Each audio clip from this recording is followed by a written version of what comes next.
Hi there, welcome to Haigh's house. We're going to be doing an exciting series today on wild garlic. It's this really pungenty garlic leaf that you get that grows in abundance in certain areas. So you can go forage it or you can buy it in supermarkets actually now. I think somewhere places like Farm Drop or Forager online sell that. But if you do go foraging, please make sure you have permission to do so. I'm going to be doing 3 recipes. I'm going to be wild garlic oil, pesto and a sauce which is going to go amazingly well with a lamb breast recipe that I'm going to do later on. If you want to watch that recipe, click here now.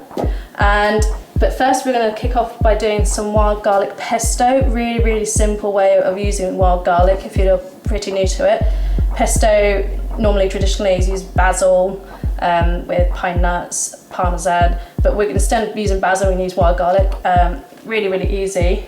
I got some really nice freshly cleaned wild garlic, so if you do go foraging with like any salad leaf or leaf that you get, so you make sure it's washed really well. Don't want any nasties on it.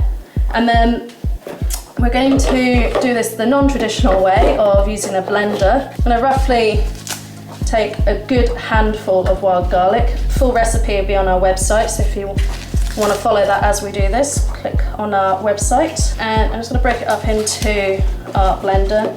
Now I've got quite a large blender, I'm making quite a lot of pesto. I've got a lot of wild garlic here today, so I'm gonna make a lot. So I'm just gonna pulse this in this blender. I'm using a Vitamix blender here today. We basically want to rough chop it. See that? It's pretty roughly chopped. Now you might have noticed that I've taken off the stems of the wild garlic. It's because I want to pickle those later. If you leave them on, it kind of has a bit of a stringy taste to it, a bit like when you have spinach and you want to take the stems off because it's not very nice to eat, but it's amazing if you pickle them, hot pickle them or ferment them, something that's used as a garnish for another recipe.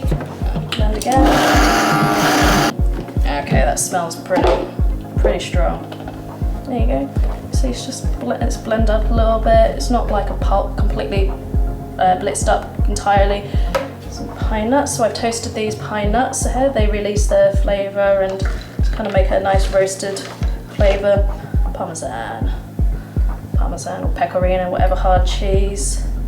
I'm going to use that much and then see what that tastes like after. A bit of black pepper. Just a little touch of salt, but I'd like taste afterwards because we put a lot of parmesan in that. Now just to help this all blend up, you're going to want some olive oil, a little bit of oil as well. You can use entirely all extra virgin olive oil. You can use a mix of 50-50 of extra virgin oil and normal olive oil.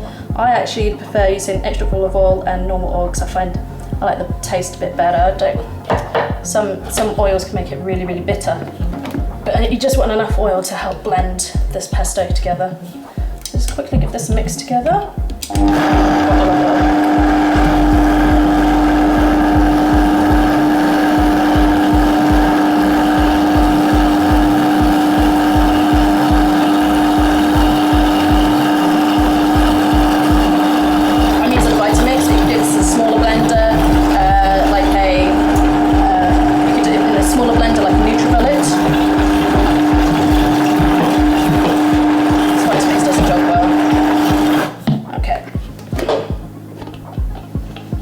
See, that is pretty pesto-like texture now. I'm just going to give it a good taste, just to make sure that the seasoning's all right.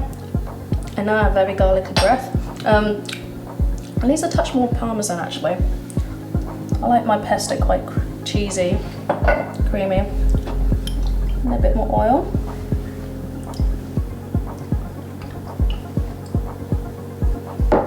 And a touch more salt. And this is all to preference, so if you like it more salty, like it more peppery, up to you.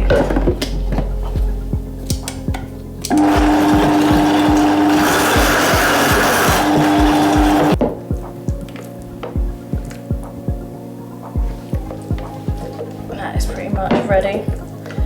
I use these for storing this pesto. I made quite a lot here because my parents foraged the wild garlic yesterday, so I'm going to make sure I give them something, a gift in return. Now don't fill these up too much to the top because a good tip is when you have pesto, Make sure you cover it entirely with oil over the top. That helps keep it lasting that little bit extra longer. If you take some out, just refill it with a bit more olive oil. That stops it from going mouldy or off too quickly. Alright, and that's that done. How quick was that? Let's save that there. That's wild garlic pesto done.